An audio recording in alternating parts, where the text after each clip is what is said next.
Backdoor diplomacy जिसको कहते हैं, या पसे पर्दा मुज़ाकरात या इंगेजमेंट पाकिस्तान तहरीक इंसाफ की हो रही है, और क्या इसी का नतीजा है कि मुसलसल 2 रोज़ से 2 बड़े रिलीफ मिल गए, पहले 9 मई के मुजरिमान को और उसके बाद 26 नवंबर के जो मुकदमात हैं उनके अंदर कुछ 250 के करीब ऐसे अफराद हैं जिनकी दरख्वास्त ज़मानत मंजूर हुई है 13 मुकदमात के अंदर। तो ये इतना ही सादा है जितना दिखाई दे रहा है, या फिर कुछ तो है जिसकी पर्दादारी है? बिस्मिल्लाहिर्रहमानिर्रहीम, यकीनन बहुत कुछ है जिसकी पर्दादारी है, इसमें तो कोई दूसरी राय नहीं है। लेकिन जहां तक ताल्लुक है 9 मई के हवाले से, ये मेरे ख्याल में बिल्कुल किसी का जो है वहमो गुमान में ये नहीं होना चाहिए कि 9 मई पे माफी मिलेगी।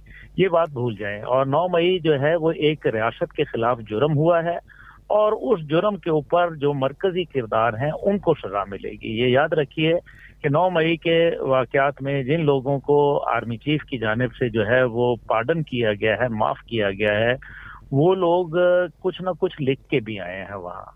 उन्होंने मरकजी मुल्ज़मान की तरफ इशारा भी किया है, और बल्कि इशारा नहीं बल्कि वाज़े बताया है कि हमें किसने उकसाया, किसने भड़काया और किसने इस रास्ते पर और इस डगर पर चलाया। अब इस सारे को सामने रखते हुए लग ये रहा है कि पहले नहीं, लेकिन देखिए अब्दुल्ला गुल साहब, उनको तो सजा मिलने के बाद जो रहम की अपील होती है वो मंजूर की गई है ना। ये तो कोई वादा माफ गवाह बनने वाला मामला नहीं है ना, कि जिसमें उन्होंने कोई वादा माफ गवाह बन गए हो या सुल्तानी गवाह बन गए हो जो अल्टीमेटली मास्टरमाइंड तक जाए।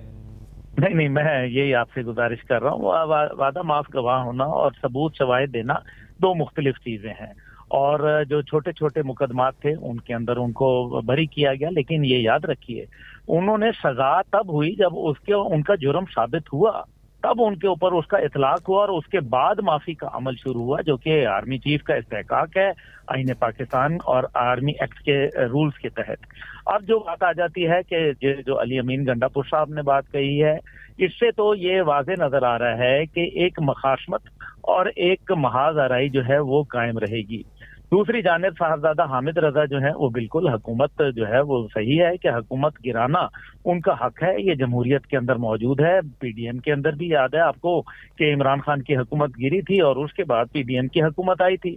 लेकिन जहां तक ताल्लुक है मौजूदा सूरत हाल में, अगर आप बैकडोर की बात कर रहे हैं, जहां मैं आपका इशारा समझ पाया हूं कि गैर मुल्की, लेकिन डोनाल्ड ट्रंप साहब जो है वो अभी तक इक़्तिदार पे आए नहीं हैं। और इस अब्दुल्ला गुल साहब देखिए, गैर मुल्की तो बाद की बात है सर, पहले तो मुल्की है ना, पहले तो मुक्तदरा है।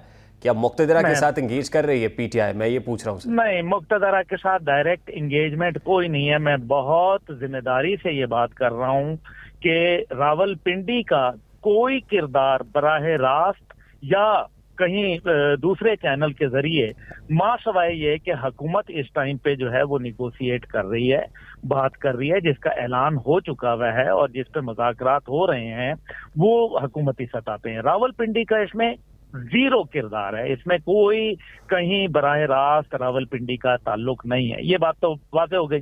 अब दूसरी जानिब यह है कि अगर हुकूमत जो है अगर वीक पोजीशन पे तब होती जब ऐसे कोई बहुत बड़े जत्थे आ रहे होते, बहुत बड़े जलसे जुलूस हो रहे होते, जैसे कि अवाइल में हुए थे 2022 के अवाइल। नहीं तो फिर अब्दुल्ला गुल साहब हुकूमत परेशान क्यों है? शहबाज शरीफ साहब ने पहले कहा कि जी इदारों के साथ हमारे जो ताल्लुकात मिसाली हैं और हम दुआ करते हैं कि ता क़यामत ऐसे ताल्लुकात रहे, लेकिन कुछ वसवसे हैं। फिर उसके बाद शहबाज शरीफ साहब ने 26 नवंबर को जो कुछ इस्लामाबाद में हुआ उसका हवाला दिया, और फिर 26 नवंबर करने वालों को भी आज उनको ज़मानत मिल गई है, तो उस पर भी तशवीश का इजहार कर रहे हैं। अज़मा बुखारी साहिबा फौज से मुतालबा कर रही है कि 9 मई पर जो उन्होंने डिसीजन लिया है सज़ा माफ़ी का, उस पर नज़रसानी करें। तो हुकूमती सफ़ों में इतनी खलबली क्यों है फिर? जी, हुकूमती सतह पर खलबली इसलिए है क्योंकि उनके यहाँ कुछ लोगों को ये तासुर मिला है मगरिब की जानिब से कि शायद डोनाल्ड ट्रंप के आने के बाद यहाँ तब्दीलियां हो जाएंगी। रात भी मैं किसी अहम महफिल में था, वहाँ कुछ पॉलिटिशियन आए हुए थे, तो वो मुझे ये बता रहे थे कि जी क्या हमारी हुकूमत जाने में 1 महीना रह गया है टाइम। तो मैंने उनको यही कहा कि आपको इसमें फिक्र नहीं करनी चाहिए। उसकी वजह यह है कि फॉर द टाइम बीइंग ऐसी कोई सूरत हाल है नहीं, ऐसा कोई अमलन जो एक अवामी दबाव है वो कहीं नजर नहीं आ रहा। अगर होता तो यकीनन इसके ऊपर बात की जा सकती थी और उस दबाव को भी कबूल किया जाता। लेकिन फिलहाल आप मुझे ये बताएं, सवाए खैबर पख्तूनख्वा के इसके अलावा कौन सी जगह तो है? हुकूमत पर दबाव कहां से आ रहा है अब्दुल्ला गुल साहब? حکومت پہ دباؤ یہ یہاں سے آ رہا ہے کہ میرے خیال میں ایک بڑا آپریشن جو ہے وہ دہشت گردوں کے خلاف تیار کھڑا ہے، اور اس کے لیے خیبر پختونخوا حکومت کو آن بورڈ لینا لازمی ہے، اور اس وجہ سے حکومت ظاہر ہے وہ چاہتی ہے کہ کچھ نہ کچھ ان کو دے کچھ لے، لیکن ساتھ ہی ساتھ جو ہے وہ مخاصمت کی سیاست، محاذ آرائی کی باتیں اور جو ایک تلخیاں ہیں ان کو دور کرنے کے لیے کچھ لوگ کردار اپنا تو ادا کرتے ہیں اور ہمیشہ کرتے رہے ہیں، تو میرا خیال ہے اس میں کوئی مذائقہ نہیں ہے، لیکن وہ یاد رکھیں وہ وردی والے لوگ نہیں ہیں۔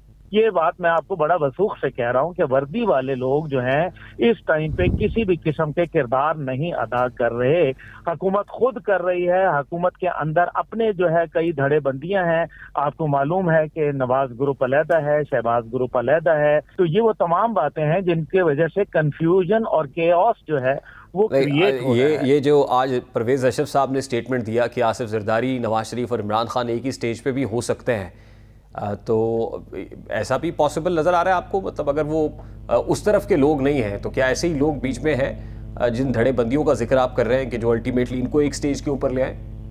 نہیں، میرا نہیں خیال۔ آج ایپیکس کمیٹی کا اجلاس تھا، بڑا اہم اجلاس تھا میرے خیال میں، اور آئی ڈونٹ تھنک کہ ایسا کوئی اس ٹائم پہ، یہ سیاسی بیانات کی حد تک تو ٹھیک ہے، لیکن میرا نہیں خیال کہ اس سے جو ہے وہ کسی کی بھی سیاست کو جو ہے وہ فائدہ ہوگا۔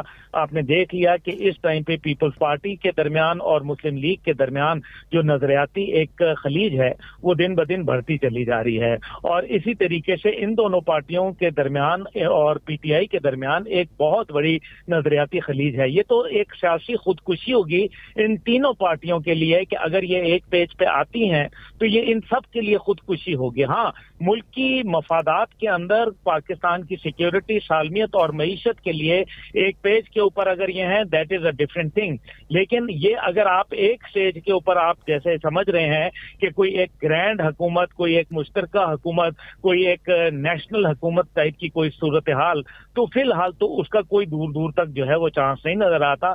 یہ مذاکرات ہیں، ان کا پہلا دور ہے، اس کو جو ہے سیبوٹاج کرنے کے لیے بھی بہت سارے لوگ بیٹھے ہوئے ہیں اور خود پی ٹی آئی کے اندر بیٹھے ہوئے ہیں۔ دیکھیں مذاکرات تو ہو رہے ہیں، لیکن اس کے ساتھ ہی علی امین گنڈا پور نے کہا کہ تحریک بھی جو ہے وہ جاری رہے گی، تو مذاکرات آپ کو لگتا ہے کہ بے نتیجہ ختم ہوں گے الٹیمیٹلی؟ تو پھر حکومت کو تحریک فیس کرنی پڑے گی، وہ سول ڈس اوبیڈینس کی ہو یا سڑکوں پہ آنے کی ہو؟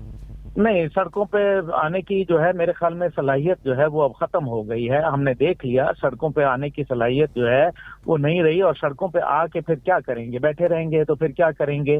کیا 126 دن کے دھرنے کے نتیجے کے اندر حکومت چلی گئی تھی تو نہیں گئی تھی، اور سول نافرمانی کی تحریک کیا ہم پہلے نہیں دیکھ سکے؟ کتنے لوگوں نے اپنے بل جلا دیے تھے، کتنے لوگوں کے واپڈا کے میٹر کٹ گئے تھے، کتنے لوگوں نے جو ہے وہ ٹیکس دینا بند کر دیا تھا؟ اس کا جواب 0/0 ہے۔ تو اس لیے دوسری جانب جو ہے وہ سول ڈس اوبیڈینس کی بات کرنا، اصل میں میرے خیال میں حکومت شاید یہ تھوڑی سی گھبرا رہی ہے، کیونکہ آپ کو پتا ہے حکومت کے بھی کچھ ایسے لوگ موجود ہیں جن کے امریکہ کے ساتھ اور مغرب کے ساتھ بڑے اچھے تعلقات ہیں، اور وہ یہ چاہتے ہیں کہ کسی صورت جو ہے وہ مغرب ان سے ناراض نہ ہو۔ لیکن مجھے یہ لگ رہا ہے کہ ہم ایک لک ویسٹ پالیسی کی جانب سے دور ہوتے چلے جا رہے ہیں اور لک ایسٹ پالیسی کی جانب گامزن ہے، اور یہ اب ایک ایسا بال ان رولنگ ہے جس کو اب آپ روک نہیں پائیں گے، اور حالات جو ہیں جس تیزی سے اپنا رخ تبدیل کر رہے ہیں، میرا خیال ہے کہ اس ٹائم پہ ریاست جو ہے وہ نو نان سینس کی پالیسی کے اوپر عمل پیرا ہے۔ وہ اس کی ترجیحات میں سیاست نہیں بلکہ پاکستان کو بچانا، پاکستان کی معیشت کو جو فوقیت دینا، اور پاکستان کے اندر دہشت گردی کے ناشور کو، چاہے وہ سیاسی ہو، چاہے وہ عملی ہو، چاہے وہ ڈیجیٹل ہو، اس کو نہیں بخشا جائے گا۔ یہ بات تو بالکل روز روشن کی طرح آپ سمجھیں کہ کلیئر ہے۔